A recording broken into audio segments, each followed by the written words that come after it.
¿Desde ese momento tú considerabas que podías llegar a dedicarte a esto o eso fue ya mucho más adelante? No, la verdad es que nunca creí que pudiese ser una profesión a la que yo me pudiera dedicar ya de grandecita. Recuerdo mucho que me fui de nani a los 18 años a Boston y me puse ahí a dibujar mucho como sketch. Ahí tengo esos son como mis sketch más preciados que jamás los vendré. Y se me hacía muy curioso, nunca se me va a olvidar, sentada enfrente de una iglesia en Boston y que se me acercaban personas y me decían, ¿es que eres artista? Y yo, no, ¿cómo crees? ¿Yo? No, de que no, imposible. Después tuve un problema en la espalda que dejé de caminar y me dijeron, ya no te puedes dedicar a la discapacidad, o sea, no hay manera. Entonces dije, ¿qué hago? Siempre me gustó el diseño. Hice mi primer tiraje y lo vendí y me acuerdo que me senté así en mi casa. Y dije, o sea, gané más de lo que he ganado en meses de sueldo de diseñadora industrial. ¿Cómo? O sea, mi cerebro explotó. Dije, no, o sea, no es cierto. O sea, realmente esto es rentable. Empecé a recibir mucha crítica dentro del medio del grabado. Entonces era como, ay, tú solo vendes porque estás haciendo cosas comerciales, ay, no sé qué. Entonces, ¿qué está bien y qué está mal, no? O sea, ¿por qué estaría mal en el medio artístico hacer comisiones? Es como, ay, pero es que tienes que hacer este tipo de arte.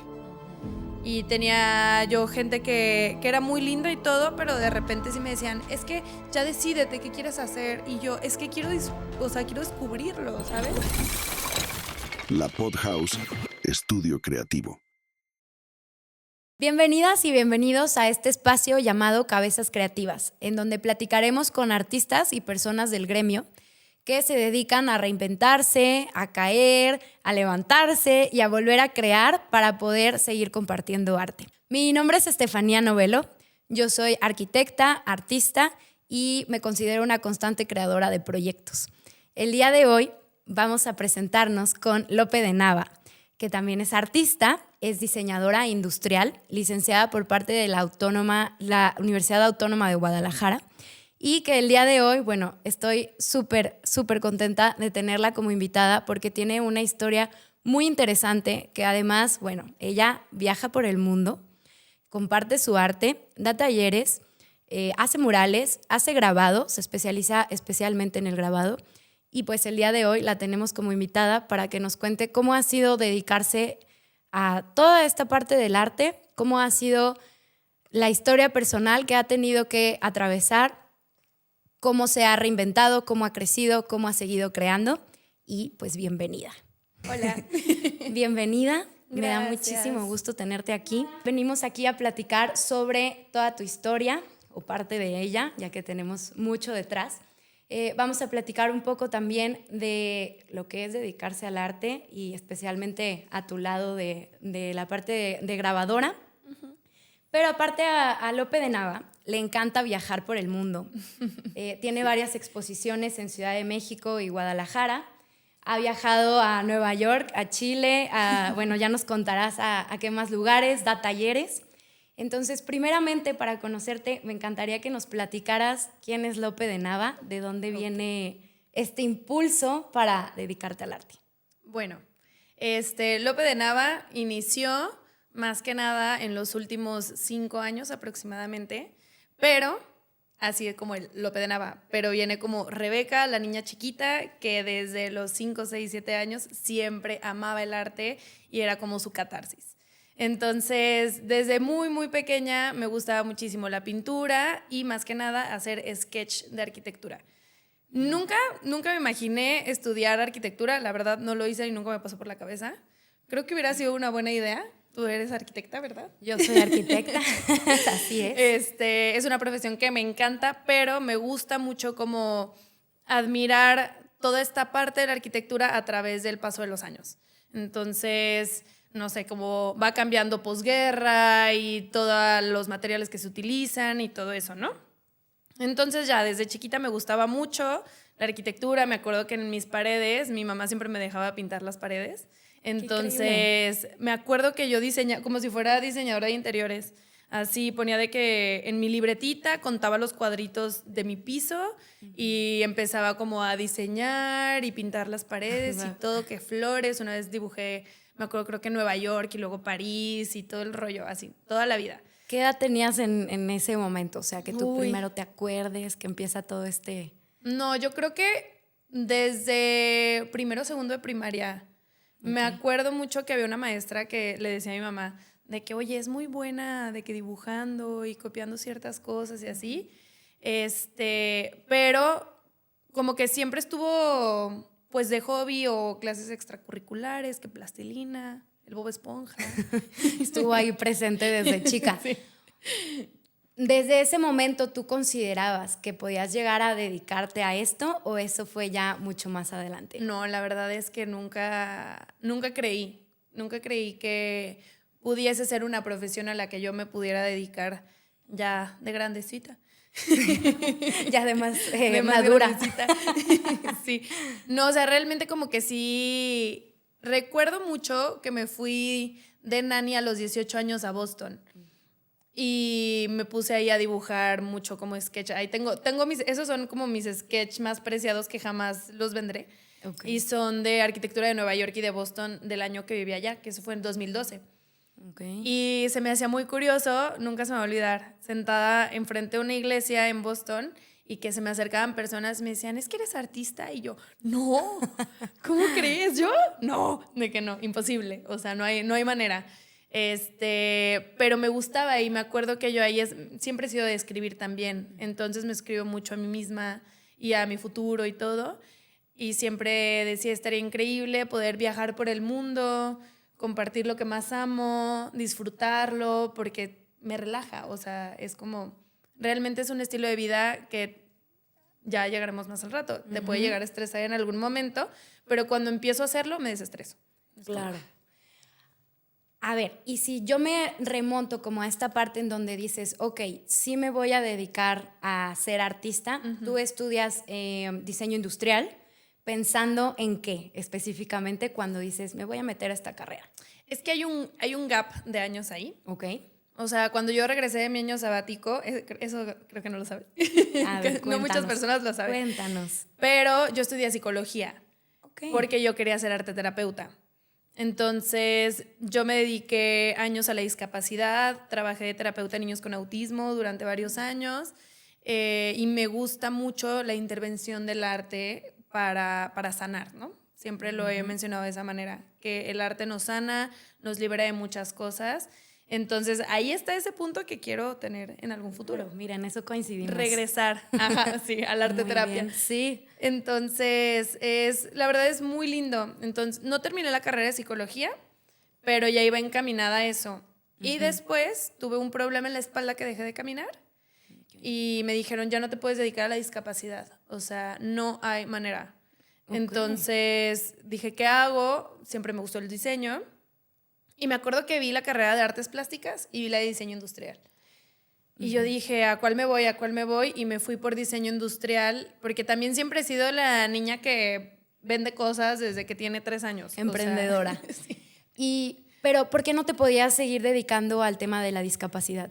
Porque estaba mucho como en intervención y yo cargaba mucho a los niños. Okay. Y por la espalda y que no podía mover la pierna izquierda, perdí movilidad un tiempo.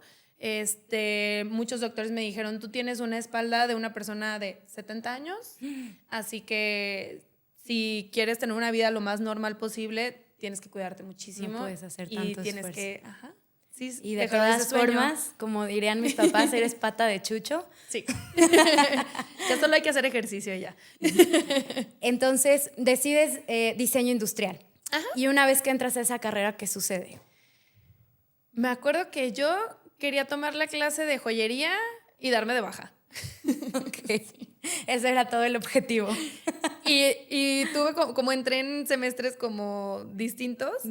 Estuvo muy chistoso porque literal, o sea, mi última clase fue joyería, así, en el último cuatrimestre. Ok. Entonces cursé toda la carrera. De aquí a que llegaste, ya terminaste mejor. Sí, pero hubo un punto como en quinto cuatri que ya hicimos unas esculturas. Entonces, esa parte yo dije, wow, esto está increíble. También el desarrollo de muebles, o sea, desarrollo de producto también me fascinó. Y pues sí estuve trabajando en metalmecánica, en bolsos, con algunos diseñadores de aquí de Guadalajara, y muy padre, pero al final como que yo decía, falta. Y me acuerdo que en los últimos semestres de la carrera, yo vi en Instagram un artista que se llama Roy Barba, que hace grabado. Y yo le mandé un mensajito y todo, y yo le dije que, oye, yo quiero tomar un curso, pero yo estudiaba y trabajaba para pues, poder vivir prácticamente. Entonces, me acuerdo que trabajaba en restaurantes, doblaba turnos y así, le echaba muchas ganas a la vida. Para ese entonces, y perdón que te interrumpa, ¿tú ya vivías sola? O sea, Ya. ¿te habías como independizado y todo? Me independicé a los 20. Ok. Sí. Y cuando entré a diseño industrial tenía 23. Entonces, ¿tú pagas tu carrera o digamos tú la financias, o te ayudan tu familia? Ajá, tal vez? Sí. Por ahí. Hubo subes y bajas, otras historias más adentro, ok. Sí. Pero en ese entonces ya estabas independizada completamente. Sí. Ibas, estudiabas y al mismo tiempo trabajabas para poder pues armar la vida. Sí, o sea, justo trabajaba de que en bodas y luego doblaba turnos en restaurantes, porque como eran cuatrimestres que subían y bajaban, pues tenía que ir viendo en qué trabajaba y qué es lo que hacía. ¿Qué hacías? ¿Como host y Ajá. mesera, cosas así? Ajá, de chef. No. No, fíjate que eso de la cocina No se me llegó. da. Un arte, es Sí. un arte también. Otro el arte tipo de culinario. artista. Pero no, fíjate que estuve como de hostess, pero siempre vendía cosas aparte. O sea, me acuerdo que hubo un tiempo que yo hice como mucho tipo de marcas. Y en uno era como los puerquitos que compraba en Tonalá y los pintaba y se llamaba Dot. Y era de puntitos y así. Qué bárbaro, cuánto nos parecemos. me voy relacionando tanto que las cabezas creativas se parecen. Sí, o sea, y nunca se me va a olvidar. En ese momento vivía con una amiga que es de mis mejores amigas. Y de repente que si me quedaba sin trabajo o no podía por los horarios, también vendía dulces en la escuela.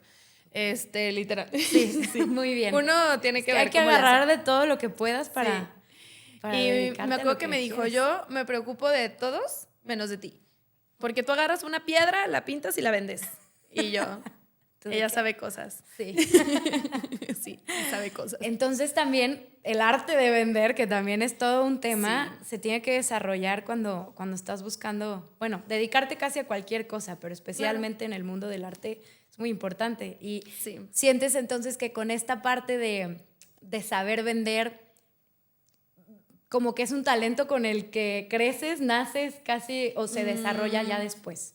Yo creo que si puedes, o sea, hay personas que yo creo que sí nacen con un poquito de ese don, pero creo que sí se puede trabajar. O sea, y es trabajarlo desde ti mismo, o sea, desde que tú te sientas seguro de lo que estás vendiendo y que vale la pena vender eso y que van a haber compradores para eso. Entonces, y ya le agregas como conocimiento de marketing, de ventas, estrategias, estudio de mercado, como un poquito más. Claro. O sea, a ver, me gustaría dejar justo este tema de la venta un poquito después para que nos sigas contando sobre lo que estábamos hablando respecto a, está diseño industrial, estás ya independizada, te vas relacionando y ella dice, tu amiga dice, me preocupo de todos menos de ti porque vendes. ¿Qué pasa en ese entonces? Ya después de eso salí de la carrera y pues nos cae pandemia. Y yo ahí trabajaba para una marca de bolsas. Entonces, pues obviamente que baja de sueldos y que esto y que el otro. Y ahí fue cuando me salí de ese trabajo, me fui a otro, a metalmecánica, que me iba a trabajar hasta El Salto, lejísimos. Y ahí fue cuando conocí a unas personas que cambiaron mi vida totalmente. Se llama Silvia. Y ella es pues es como tipo coach, pero es española. Entonces, con ella aprendí como la meditación, el saber qué cosas me hacían falta a mí misma, como para quererme a mí, el comer bien, toda esa parte. Entonces me acuerdo que ella me preguntaba de que cuál era tu sueño. Y yo decía, es que yo quiero dibujar y quiero ser artista y quiero viajar y quiero esto. Y me decía, hazlo. Y yo, no. Que no se puede. O sea, imposible. O sea, no hay manera. Moriremos de hambre. El cerebro está así en cuadro de un trabajo y ya, y sigues trabajando toda tu vida y así. Entonces ahí me acuerdo que hacía muchas meditaciones y empecé a hacer journaling y toda esta parte, y ahí, pum, salió otra vez Roy Barba dando otro curso que yo no había podido tomar antes por el trabajo y la escuela. Y dije, ya, este es mi momento. Entonces, en ese momento tomé el curso y vendí los primeros 10 cuadros. ¡Wow! Ajá. 10. La primera vez que intentaste Ajá, venderlos. la primera serie, ajá. Oye. Sí, o sea, los hice y todo y los vendí. Pues obviamente uno empieza con que tus conocidos y que Claro. el tío y que el no sé qué. Ya eran grabados, ¿verdad? Ajá, ahí hice mi primer grabado. Explícanos poquito antes de continuar qué es un grabado. Bueno, el grabado es la técnica más antigua de impresión que existe, más o menos del 1500. Entonces, consta en tomar alguna superficie, la cual tú la tallas y haces una placa, se le llama placa. Y sobre esa placa, dependiendo de la técnica de grabado que uses, ya es la impresión. Se le aplica tinta, el papel también se prepara, dependiendo del gramaje, lo tienes que dejar en agua, mientras acomodas las tintas y todo. Es un poco como un sello, pero en metal. Ajá. El que yo hago normalmente es en linóleo. Entonces, pues se llama linograbado o linografía. Ok. Hay como esos dos términos. Porque haz de cuenta que ya que tienes tu placa, lo que yo hago es con un rodillo aplico la tinta sobre la placa, que eso es grabado en relieve, que es literal como un sello, y ya lo pones con el papel mojado para que sus hebras como se expandan, entren toda la tinta súper bien y pasa por un tórculo, que es una prensa. Ok. Entonces ya, a la antigüita. Y con ese tipo de técnica, tú puedes grabar el lino, pero también haces playeras, haces otro tipo de cosas. ¿Qué más se puede hacer con esto? O sea, ¿qué has hecho tú? Pues, o sea, ya el proceso de estampar es la estampa. Okay. O sea, el grabado es la placa y o sea, hay gente que dice, pues es, no sé, el día de la estampa, por eso. Entonces, lo puedes aplicar en cualquier cosa. Yo lo he hecho con tintas especiales para playeras, o sea, como para tela. Entonces, he hecho playeras. Normalmente lo hice el año pasado también porque me permitía por lo de la cirugía que tuve. Pero, Ahí vamos para allá, tal vez. y como que me centré más en qué puedo hacer, ¿no? Entonces, playeras, tote bags, o sea, yo creo que hasta en gorras se puede estampar. Todo lo que tenga tela o cualquier superficie. ¿Papel? Puede ser, ok, papel, porque no puede ser, por ejemplo, vidrio, cosas así, o sí. Pues el vidrio no agarraría la tinta. O sea, al final podríamos hacer algún tipo de experimentación, que yo creo que se podría hacer, con alguna tinta que sea, pero lo que se necesita es algo que realmente pueda absorber la tinta, para que quede ahí plasmado. Entiendo. Ok. Entonces, en tu primer venta vendes los 10 cuadros que hiciste, que era la primer serie. Era una misma imagen 10 veces, ¿no? Que es como parte de lo que hacen en el grabado y ponen una de 10, una de así. Ok, perfecto. ¿Y qué pasó? Sí, pues justo, se le llama tiraje. A eso hice mi primer tiraje y lo vendí y me acuerdo que me senté así en mi casa y dije, o sea, gané más de lo que he ganado en meses de sueldo de diseñadora industrial. ¿Cómo? O sea, mi cerebro explotó. Dije, no, o sea, no es cierto. O sea, realmente esto es rentable, pero obviamente hay que saberlo hacer, ¿no? Y ponerte a trabajar, porque en mi primer grabado, que era de este tamaño, me tardé 1.5 meses en hacerlo. Entonces, me dolió el hombro, me dolía la mano, estaba cansada. Entonces, un trabajo muy físico también, además de creativo. Sí, es muy, muy, muy físico. O sea, demanda mucho. Entonces, pero me fascina. A mí me relaja mucho. Y, por ejemplo, si hay personas que nos están viendo que se quieran dedicar al grabado, todo esto tú lo comienzas a hacer en Guadalajara con Roy Barba, me dijiste, se llama. ¿Él te asesoró de alguna forma para saber cómo y dónde vender tus cuadros? No. Y entonces, ¿cómo le hiciste? ¿Cuál fue la primer...? Instagram. Ok, redes sociales. O sea, ahí la verdad es que yo tenía mi Instagram personal y tenía mis amigos, que eran como 1,000 personas. Entonces dije, pues si voy en serio, pues vamos a hacer borrón y cuenta nueva, prácticamente. Entonces, literal, ahí empecé como a publicar y luego me acuerdo que hice una dinámica que me encantaba, así me fascinaba. Ahorita quiero volverla a aplicar, pero siento que ya es chile, mole y pozole. Pero era que me pusieran su edificio favorito y las primeras 5 personas se los daba a un precio, o sea, de que a mitad de precio, pero yo ya tenía 5 grabados a la semana de venta, claro, de pequeñito. Los entonces asegurabas. Ajá, mínimo, y decías, bueno, ya tengo para el súper un poquito, que para la renta del departamento y así, ¿no? O sea, como que ver cómo iba a sustituir mi sueldo. Entonces, no empezar tanto con esa de, ay, a ver cuándo me cae un pedido. Ajá, o sea, era como, yo tengo que crear las oportunidades y abrir espacios donde la gente encuentre algo que no sabía que quería. Claro, y ahora que cuentas esto, yo recuerdo, creo que fue 2021, si no me equivoco, o 22, no, creo que fue 21, cuando el Atlas llega a la final, la primera vez. Bueno, mi familia es atlista de corazón y ahí es donde yo por primera vez escucho de ti porque hiciste el estadio. Sí. Muy buena forma de entrar a decir, bueno, está pasando esto, voy a hacer el estadio del Atlas. Y por ahí Jorge, mi esposo, ya ahorita en ese momento éramos novios, decide adquirir la pieza. Sí. Y yo dije, wow, o sea, esto está increíble. Ahí la tenemos colgada todavía en el departamento y ahí seguirá por siempre. Pero creo que es una forma muy, muy inteligente y muy, pues parte de esta creatividad que uno tiene que estar desarrollando para vender lo mismo que creas todos los días, ¿no? Entonces, se me hace un muy buen consejo para todas estas personas que quieren vender y nada más están esperando a que se venda tal vez cualquier producto, ¿no? No solo tu cuadro. Sí, que fíjate que fue como un arma de doble filo, prácticamente, porque en el medio artístico no fue bien visto eso. Ok. Entonces empecé a recibir mucha crítica dentro del medio del grabado.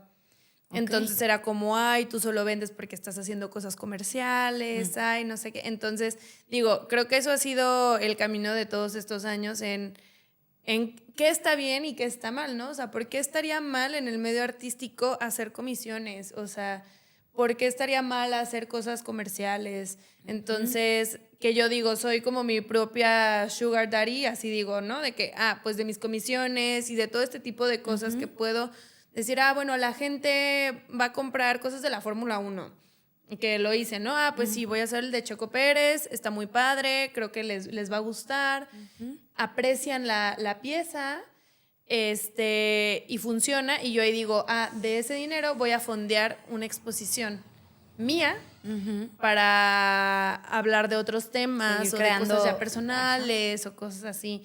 Pero sí fue un camino duro al inicio. O sea, justo ahí cuando fue lo del Atlas, que a mí me fascina y jamás me voy a arrepentir, pero sí fue una locura, ¿no? Al final hice nada más como 17 piezas, es como una serie como muy nada pequeña. No más 17 piezas. pero justo, o sea, no es como de que me voy a poner afuera del estadio a vender 2,000 piezas, que habría quizás funcionado, ¿eh? Sí, y más que somos los del Atlas para estar ahí 70 años sin haber ganado nada, corazón claro. hay, ¿no? Sí, aproveché después de hacer la copa y todo. Obvio, dije ya, de aquí soy. Claro. Y para mí es como, me da la oportunidad de no tener que buscar otro trabajo que no sea relacionado al arte para poder vivir de eso. Entonces, creo que es esta parte de ser valientes y cerrar tus oídos a la gente que diga, ay, es que tú vendiste porque esto. Sí, totalmente. Y es que, bueno, primero para quien no sepa, ¿nos puedes explicar qué es una comisión? Bueno, la comisión es cuando, no sé, tú quieres un grabado de béisbol, que le quieres regalar a tu esposo. Entonces, por si gustas. Lo platicamos terminando. Bueno, estos son los skills de venta. Ay, qué pena, ya me voy a poner roja. Dale, ¿qué es? Pero bueno, entonces tú me dices, quiero o un estadio o esto o el otro, y yo ya te digo de que, bueno, dime qué pared. Hago un poquito más como este servicio de diseño de interiores también. Y les hago un montaje en Photoshop, más o menos así quedaría, pero con la técnica del grabado. Entonces, eso es una comisión. Cuando haces un cuadro, ¿qué te pidieron? Exactamente. Como el que me vas a pedir. Y claro que sí. No te creas. Te voy a regalar. Ya conseguí algo gratis. Bueno, entonces, el medio artístico muchas veces, o bueno, el medio de diferentes rubros, critica un poco esta parte de que solo crees lo que te piden o lo que el mercado está pidiendo en lugar de lo que te nace, ¿no? Como creativamente, directamente de tu mente, tu corazón, tus emociones, lo que sea, la historia. Yo realmente, una idea muy personal, creo que como dices, tiene que haber de ambas, ¿no? Tanto crear lo tuyo personal como lo otro, porque al final estás como, pues, dando cierto servicio al mercado para poder sobrevivir del arte. Claro. Pero al mismo tiempo, si eso, como comentas, lo usas para poder crear lo tuyo personal, pues creo que es una idea muy inteligente. Voy a seguir hablando un poco más de esto porque hace poco fui a un curso que se llamaba Cómo vender tu arte, ¿no? Okay. Muy importante porque creo que es parte de lo que a casi todos los artistas nos frena, el vender el arte. Y parte de lo que esta persona decía, que se llama Shoshana, ella se dedica a la gestión cultural, habla mucho sobre, había alguien que le gustaba tomar fotografías, pero de animales y de perritos y de todo esto. Pero en la Ciudad de México le pedían fotografías de edificios, de arquitectura y tal, entonces se empezó a meter más en ese ámbito pues para generar. Y entonces Shoshana le decía, es que no tiene nada de malo que hagas esto, porque al final pues como artista tienes que sobrevivir. Y si eso te lleva a después poder hacer lo que sí quieres o lo que sí te gusta, pues adelante. O sea, una cosa no debería estar peleada con otra, exacto, ¿no? Pero ya cada quien nos dirá en los comentarios qué opina respecto a este tema.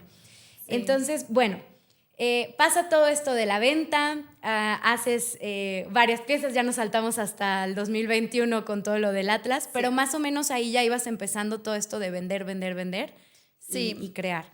Pues, o sea, como que yo soy mucho de ponerme deadlines, ¿no? Entonces, y decir, si pasa de este mes y no funciona, no pasa nada, busco trabajo y ya, sé trabajar, he trabajado toda mi vida, no hay problema, o sea, no tengo tema con eso. Entonces me acuerdo que vendí los primeros... ¿trabajar para ti es en una oficina, trabajar para alguien? Ajá, okay. Sí, como buscar otra vez de diseño industrial, haciendo muebles, diseñando cosas. Ok. Entonces, o en lo que fuera. Lo que salga. Pero sí. Entonces, total, que estuvo curioso porque vendí los primeros cuadros y con ese dinero dije, a ver, hay personas que rentan sus prensas. Yo requiero prensa para imprimir mis grabados. Entonces, encontré pura chiripa una prensa que me respetaron un precio súper barato y yo acá moviendo todo. ¿Una prensa en cuánto ronda más o menos en precios? Creo que como la que yo tengo, que es como 60 por 90, está alrededor de como unos entre 30 y 40. Okay. Yo creo, 30 y 40 mil pesos.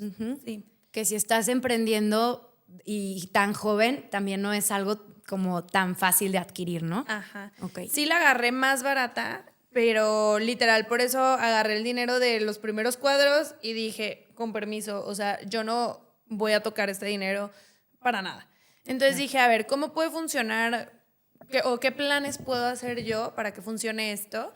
Entonces empecé, literal, de que a preparar una exposición y dije, pues voy a hacer una exposición. Me fui de loca, hice 2 exposiciones que inauguré un día después del otro, de los mismos cuadros y en 2 cafés aquí en Guadalajara y dije, mira, si se vende, o sea, porque agarré mis ahorros, o sea, fueron 3 meses de producir, ahorrar y todo, y dije, si se vende, qué padre, y si no, pues tal vez el arte no es lo mío y ya, pero lo intenté y ya tuve una expo y ya, ¿no? Como que esa meta ya la cumplí. Pero si va bien, me voy a poner de meta que después de esos 3 meses de estar produciendo así encerrada, me voy a dar una semana de vacaciones a algún lado y esa semana de vacaciones me va a dar la inspiración para la siguiente exposición y otra vez, 3 meses, exposición y así, y viaje. Entonces como que dije, bueno, amo viajar, entonces quiero ver cómo puedo lograr que suceda, porque me acuerdo los 3 años y medio que estuve estudiando y trabajando, no fui nunca a ningún lado de vacaciones, era trabajo. O sea, eran mis vacaciones y yo estaba doblando turnos en el restaurante. Claro. Entonces, como que esa parte se me guardó mucho el decir, ahora quiero disfrutar, ¿no? Quiero empezar a viajar y todo, porque pues siempre he sido una persona que trabaja mucho. Entonces, bueno, empecé con esas primeras exposiciones. ¿En dónde fueron esas exposiciones? Una fue en Café 5 PM y otra en otro café que ya no existe. En Guadalajara. Ajá, sí, las dos fueron aquí en Guadalajara. Y ya después de eso, pues me fui a Oaxaca. A Oaxaca. Me fui a Puerto Escondido de mi viaje. Ah, ok, de viaje vacacional. Ese fue mi viaje. Ajá, pero yo estaba así, tallando en el viaje. No te das descanso. Porque actualmente también, ahora regresando un poquito al presente, vas mucho a Oaxaca al tema de grabado, ¿correcto? Que allá nace, bueno, yo he visto mucho en Oaxaca como que el grabado es algo, como algo importante en el medio artístico allá. Pues es la cuna del grabado mexicano. Entonces, realmente... Allá nace el grabado en Oaxaca. Pues es donde hay más grabadores. Ok. Sí, ahí también hay muchos en la Ciudad de México, todos son muy buenos. Pero ahí en Oaxaca la verdad es que sí, está increíble. El año pasado que fui al Casa, ahí tienen muchos talleres también, también de grabado y todo, y ahí conocí a varios artistas que tienen colectivos, que son increíbles, que la verdad yo admiro mucho el tipo de grabado que tienen en Oaxaca porque tiene temas más sociopolíticos, que es para lo que fue creado también la gráfica. Okay. Porque ahí va un punto, regresando al inicio, que es muy importante, que la gráfica se utiliza mucho para protesta, porque es fácil reproducción de imagen, entonces ya era para salir a las calles. Entonces, porque tú puedes hacer una placa y como imprimir, ¿no? Imprimir. Y puedes imprimir 1000, 2000, todas las que tú quieras. A mí me surge una duda con esto del grabado. Si entre más piezas imprimas, ¿tiene un menor como un menor valor lo que estás adquiriendo? Sí. Ok. Y más o menos, ¿cuántas veces, digamos, para que algo no sea ya muy devaluado, cuántas impresiones aproximadamente vende alguien que hace una placa? O puede ser una y ser así como valiosísima. Pues creo que ya depende del artista, o sea, porque los artistas que son más puristas o también que ya tienen una carrera muy larga dentro de la gráfica, de las artes gráficas, pues yo sí he visto que firman de que 100, 200, 500 piezas. Yo en lo personal también como estrategia para poder vivir del arte, hice tirajes más pequeños. O sea, de 10 piezas. Yo creo que el del Atlas es el más grande que he hecho, 17. O sea, porque yo misma le puse el valor. O sea, yo me puse como a contar, como cuando era freelancer de diseño industrial. Okay. Que me pedían hacer un 3D. Entonces yo decía, pues mi hora vale 500 pesos. Entonces, si yo viviera de freelancer, de diseñadora industrial, ¿con cuánto quiero vivir? ¿Cómo quiero estar? O sea, no quiero morirme de hambre. Y lo traduje al grabado. Entonces fue de que, pues, ¿cuánto vale? Entonces, en un inicio sí recibía como voces externas de que es que lo vendes muy, muy caro. Y yo, es que a esto yo valoro mi trabajo. A esto yo valoro las horas en las que lo dedico. Entonces, y ahorita ya está como un poquito más estandarizado aquí en Guadalajara. Ciudad de México está muy barato y en Oaxaca está muy barato. Okay. O sea, por ejemplo, yo vi una pieza en Oaxaca grandota súper bonita en 4,000 pesos y esa yo no la daría en menos de 10,000 pesos. Claro, que tiene un poco que ver con la oferta y la demanda, sí, ¿no? Porque, como comentas, en Oaxaca hay un montón de artistas grabadores, en Ciudad de México también un poco más. Parte de lo que pasa un poco en Guadalajara es que creo que todo este gremio del arte apenas se está desarrollando más, ¿no? Hay contados artistas conocidos y gente que se quiera dedicar a esto, que crea que lo va a lograr y no morirá de hambre, claro, o se cortará una oreja en el camino. Pero en Guadalajara, pues justamente vamos desarrollando esto. Sí, yo creo que el arte es muy, muy devaluado en México en general. Normalmente son pues los compradores extranjeros los que realmente valoran el precio adecuado o real de una obra como las que se hacen aquí, ¿no? Sí, a mí lo que me causó como esta parte de cuestionarme qué es lo que pasa con las artes gráficas. Por ejemplo, en Nueva York está resurgiendo mucho, pero es una impresión un poquito más a mano. No hay tantos tórculos, no utilizan el papel tan increíble y así. Aquí sí tenemos una escuela muy purista de ciertos maestros que mantienen esos lineamientos muy bien dentro de la gráfica. Y en España desapareció. ¿Y en Europa, sabemos por qué? Ya la gente no compraba grabado. O sea, yo que fui en el 2023, me acuerdo que estuve en Sevilla y ahí cerró en la pandemia el último taller de gráfica. Entonces, aquí en México está resurgiendo. En México y Latinoamérica es donde está resurgiendo todas las artes gráficas. Okay. También por esta facilidad de reproducción. A mí me sirve y me sirvió mucho más desde un inicio porque yo decía, a ver, yo no soy nadie, ¿cómo te voy a vender una pintura en 60,000 pesos? ¿Sabes? Entonces, pues mejor lo parto en pedacitos y te vendo grabado, pero mínimo mi placa ya le puedo llegar a un valor un poquito más alto del cual pueda vivir. Obviamente, pues no se van a vender todos de una, pero Claro. pues existe la posibilidad. Claro, y siempre hay que observar en qué contexto, ¿no?, te estás desenvolviendo. Sí. Me encantaría que nos platicaras un poco, porque así como fui conociendo a Lope de Nava después del cuadro del Atlas, ya la seguí en redes y todo, que tiene unas redes preciosas porque nos cuenta muchísimo sobre todo lo que hace día a día en toda su parte artística. Pero en el momento en el que tú estabas viviendo en Guadalajara y de repente dijiste, voy a empacar todo y me voy a Ciudad de México, ¿cómo fue? ¿Por qué? ¿Cómo le hiciste? ¿Qué pasó ahí? ¿Qué te impulsó a irte de repente? Yo tenía algo, o sea, con Ciudad de México desde la preparatoria. O sea, yo siempre idealicé muchísimo la Ciudad de México. Me quiero ir a vivir allá, me encanta. Es una ciudad que me encanta, o sea, me sigue encantando porque tiene de todo. Es una de las ciudades con más museos a nivel mundial. Entonces, obviamente tu cerebro todo el tiempo está estimulándose en esa parte, ¿no? ¿Quieren ver arte? Vayan a Ciudad de México. Sí, 100%. Tenemos 1,000,000 de museos. Sí, está increíble. Sí, entonces era más como por esa parte como artística y también en medio como del camino conocí a un maestro que se llama Joel Rendón, que es uno de los maestros más importantes en la gráfica en México. Y nos conocimos, nos llevamos muy bien, es mi padrino, ya me apadrinó. Y pues me invitó a hacer litografía y todo. Y yo le decía, no, maestro, pues es que yo me quiero ir a vivir allá y que toda la vida y no sé qué. Entonces, ¿Qué significa que te apadrinen? no, pues me enseña mucho. Como O sea, que es tu maestro, sí. te agarró y dijo, aquí está mi discípula Sí. de la gráfica. Y muy lindo, o sea, me acompañaba a librerías y me decía, a ver, estudia más sobre México, ¿no? Porque justo, pues sí, al inicio de mi gráfica, pues encontramos más arquitectura y habla más como de los viajes, de qué es lo que yo hacía, que si iba a Europa, que si no, que todo esto, ¿no? Al final, pues es una parte de ti, lo que vas evolucionando en tu obra. Entonces ya con él aprendí muchísimas cosas que todavía no integro.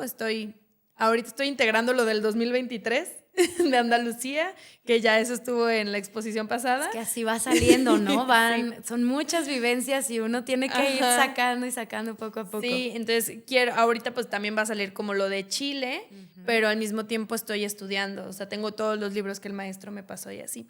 Entonces, bueno, más que nada era esta parte como ver también cómo estaba el medio allá. Sí noté un poquito más arte contemporáneo y otras cositas que dije, y no me quiero meter aquí porque no quiero dejar de hacer gráfica. Y también he hecho gráfica abstracta, pero creo que ahorita estoy más como en lo figurativo. Okay. Entonces estoy disfrutando mucho el proceso y que los pájaros y que esto y el otro, ¿no? Entonces, sí.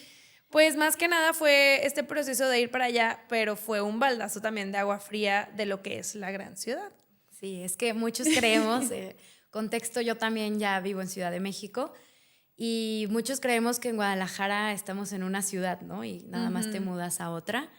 Pero en realidad Ciudad de México uno llega y dice, no, soy una total provinciana. Sí, sí, 100%. Y en mi pueblo todos nos conocemos y todos me pueden hacer un favor mañana. Y aquí nadie me topa. Y aquí, no, y nadie me topa y a veces hasta me escupen, ¿no? O sea, sí, porque todos traemos este ritmo de vida que si ya en Guadalajara se nos hace acelerado, Ciudad de México es pues la metrópoli, ¿no? Entonces, sí, hay que ir a luchar por el pan. Sí, ahí sí es la guerra. Es la guerra. Me acuerdo que renté un estudio en el centro, que es un colectivo de artistas increíbles. Ajá. Y pues tuve la cirugía y yo tenía que ir al centro si quería producir. Y me metía y me bajaba de que en el Metro Hidalgo, yo así gritándoles, ¡estoy operada! Y sacaba los codos y les hacía así a todos, ¡déjenme Cuéntanos salir! un poquito de todo este tema, muy hasta donde tú gustes, pero ¿cómo ha sido? Porque Lope de Nava tenía una condición importante que también nos ha contado en redes, que incluso no sé si ya se hizo parte también del arte que has promovido y has sacado personal, porque ahí sí los artistas que no te aplaudían en la parte comercial van a decir, wow, ¿no? Cuéntanos un poco cómo es vivir con esto y dedicarte al arte a la vez y todo lo que tuviste que hacer en Ciudad de México también. Claro, pues bueno, o sea, vivir con endometriosis, creo que cada vez se está hablando más de este tema y es súper importante porque el dolor que sufre 1 de cada 9 mujeres es terrible. O sea, está súper, súper, súper normalizado. Entonces, otra de las cosas por las que me fui a Ciudad de México fue a buscar un buen doctor, porque aquí en Guadalajara era de que, uy, lo siento, o sea, tenemos cita en 4 meses y terminaba en urgencias. Era como, ¿y ahora qué hago? El dedicarme al arte me ayudó mucho a poder sobrevivir a la enfermedad. Porque si yo hubiera tenido esta necesidad de meterme a trabajar a una oficina, me hubieran corrido. O sea, no. O sea, yo estaba 15 días al mes en cama. O sea, era de que insoportable. O sea, ¿qué pasa con la endometriosis? pues son dolores muy fuertes. Están comparados al nivel de una apendicitis o de un parto. Entonces... Y cada mes. Ajá, entonces es como esas células que se supone que el endometrio está dentro del útero y la endometriosis son células similares, así le dicen, similares al endometrio afuera del útero. Entonces se encuentran entre de que, no sé, la vejiga, el intestino, puede estar hasta en ligamentos uterosacros, que justo ahí estaba también ligado con lo de la espalda. Okay. Porque yo cuando todo menos podía caminar de la pierna izquierda era justo cuando estaba en mis días. Un sangrado súper abundante, dolores muy, muy fuertes, o sea, vomitar del dolor. Entonces, ya los últimos años empezó a subir, a tener mucha fatiga. Entonces pues fueron años complicados dentro del arte también y en mi vida personal, porque ya la enfermedad no me permitía ver a mis amigos. Era como, tengo 2 semanas en el piso, en cama, empastillada, 15 pastillas al día, 20 pastillas al día. Para el dolor y para y todo. Ni me lograban ayudar para pararme. O sea, pues me noqueaban y ya por lo menos dormía. Y los otros 15 días, o sea, es como vivir en una dualidad. Era como, produce. Entonces era levantarme y ponerme a hacer grabado y pintar y todo desde las 10 de la mañana hasta las 3 de la mañana. Wow. Y para mí no existen ni sábados ni domingos. Ahorita estoy trabajando en eso. Sí, Estamos trabajando en ese balance. Hay que intentarlo. Sí, entonces, pues bueno, fue como todo este proceso. Fue la cirugía y después de la cirugía, pues también se me vino... También por eso tampoco me metí tanto en el medio de Ciudad de México, porque estuve pues en cama. O sea, sí, tuviste una operación para ayudarte con todo el tema de... Exacto. Y la operación logró que ya no te dieran estos, pues, como dolores, ataques cada 15 días, ¿o la verdad? No, bueno, no. O sea, sí y no. Sí me ayudó a bajar un gran porcentaje del dolor, pero también al mismo tiempo, o sea, me tuvieron que dar más medicamentos. Entonces me dieron una como tipo, le dicen como inducción a menopausia un poco, y pues sí, ya no te dan cólicos, pero eres una señora menopáusica por 1000. Que también a es mis otro 30 tema. años. Sí. Y depresión, ansiedad, te haces como muy sensible, o sea, las hormonas, no, horrible, horrible. Un arte ser mujer, hablando de... Sí, ya no nos vamos a temas tan médicos, pero justamente, a ver, te dedicas al arte. El arte es un tema muy físico porque, a ver, si un día no sé, pierdo las manos, sí, ¿qué haces? me quedo tal vez, o de aquí a que aprendo a pintar con los pies, con la boca, o como mucha gente, quisiera aprender, pero en el momento en el que dejas de estar disponible físicamente, se acaba tu chamba, ¿no? No es como que, aquí en la computadora acostado en mi cama o algo por el estilo.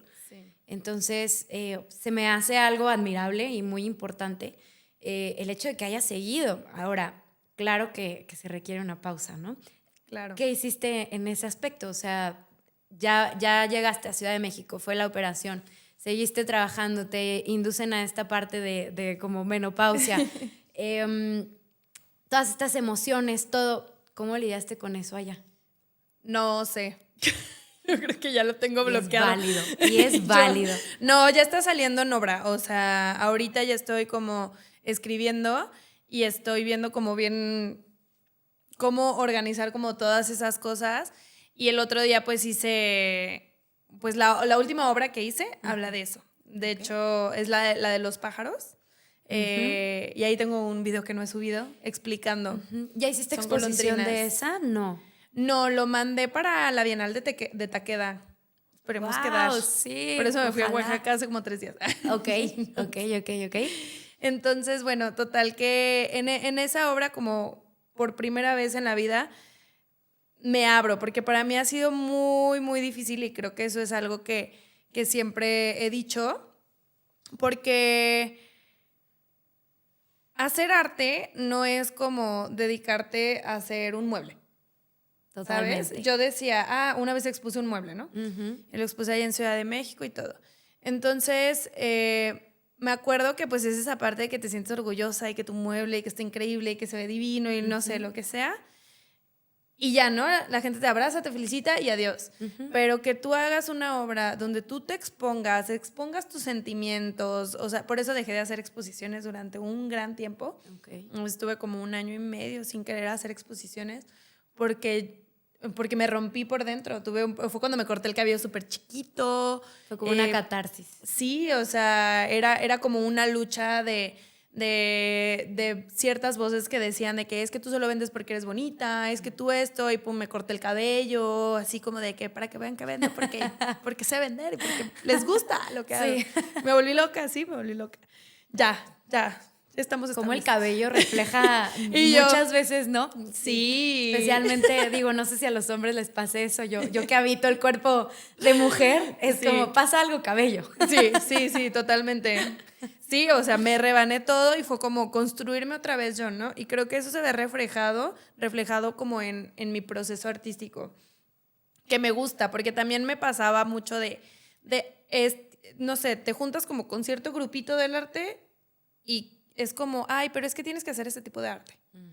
Y tenía yo gente que era muy linda y todo, pero de repente sí me decían, es que ya decídete qué quieres hacer. Y yo, es que quiero descubrirlo, ¿sabes? No es así de fácil de, ya nací, soy un artista y mi obra va a hablar de esto. No, o sea, yo siento que es un proceso que sí tienes que ir dándole el debido tiempo. Y creo que eso también es gracias a las redes sociales y al estilo de vida que tenemos, que ya tienes que ser súper exitoso y súper increíble mañana. Sí, ayer. Y no, o sea, es como, necesitas darte una pausa, dátela. O sea, sí, el tiempo que quieras. Creo que mencionas una cosa súper importante, esta de descubrir tu esencia, ¿no? Descubrir tal vez tu camino como artista, porque si te dedicas a cualquier otra cosa, no es así como que, ya defínete, si te gusta hacer hojas de Excel ¿no? O sea, nadie te está presionando en ese aspecto. Claro. Y aquí descubrir tu esencia o tu nombre como artista para que alguien diga, ese es un Lope de Nava, es un camino largo, ¿no? O sea, no es como que, ya me gusta hacer figuritas y pues ya saben quién soy. Entonces, creo que es algo importante. Y actualmente, entonces, ya en tus exposiciones que has hecho últimamente, tienen que ver con historia personal. Sí, o sea, hice la de Andar con Luz en febrero de este año aquí en Guadalajara, en Galería Jardín Americana. Ay, sí, padrísimo Y lugar. quise darle como un giro totalmente. Uno, porque estaba buscando el sanar mi cuerpo a través del arte, o sea, como toda esta parte de la enfermedad. Porque me pasaba en exposiciones pasadas que si decía que voy a hablar de dolores, me deprimía. Y luego no quería ir a la expo. O iba y me quedaba una semana encerrada llorando todos los días sin querer ver a nadie. Entonces yo decía, está horrible. Es fuerte. Sí, o sea, conectar. es como muy catártico. Y el saber que tú les pones la obra y ya no depende de ti lo que las demás personas interpreten o piensen. O lo vivan. O si les gusta o no les gusta, ¿no? Entonces, que es súper válido. Ya deja de ser tu pieza en el momento en el que la expones al público.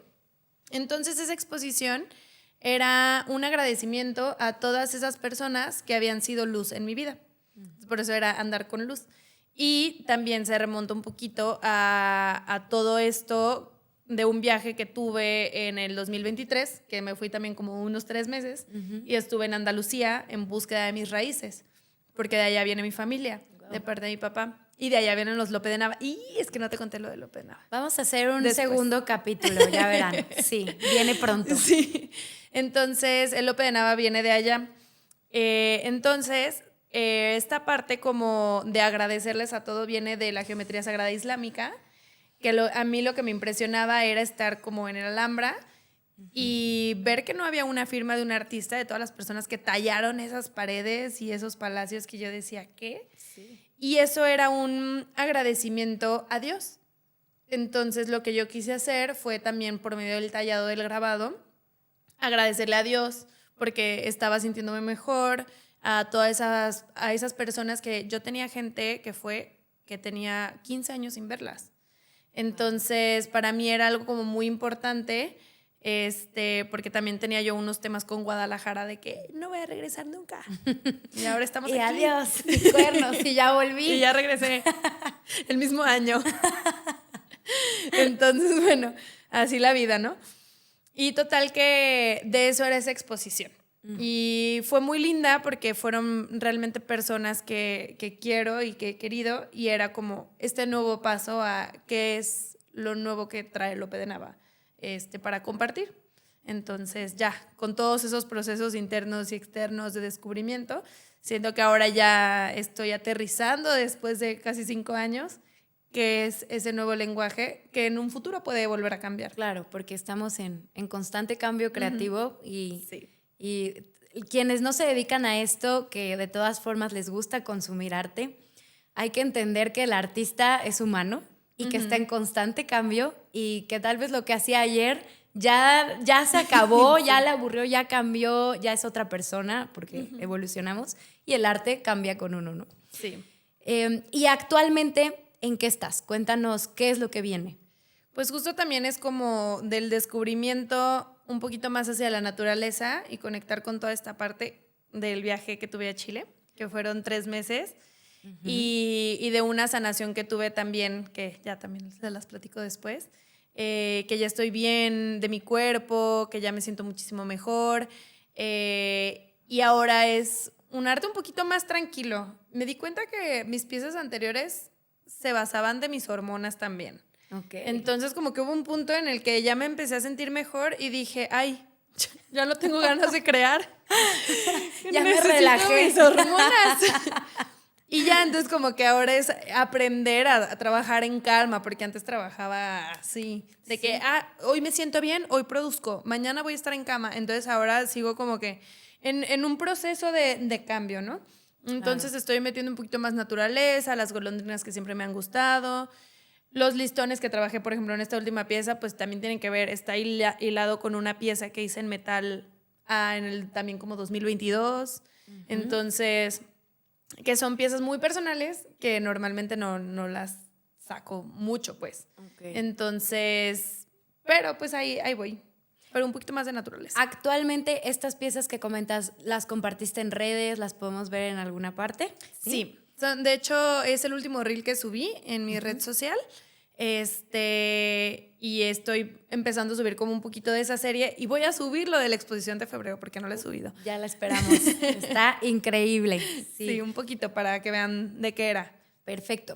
Para encontrarte, tendremos, yo creo que segundo capítulo contigo y tal vez tercero y cuarto.